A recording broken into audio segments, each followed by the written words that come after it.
రాత్రియు పగలును పాదములకు రాయి తగులకుండా, రాత్రియు పగలును పాదములకు రాయి తగులకుండా, మనకు పరిచర్య చేయుట కొరకే దేవదూతలు మనకుండగా, మనకు పరిచర్య చేయుట కొరకే దేవదూతలు మనకుండగా.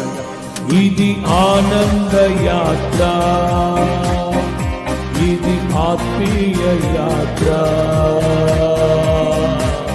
యేసుతో నూతన యెరూషలేము యాత్ర. మన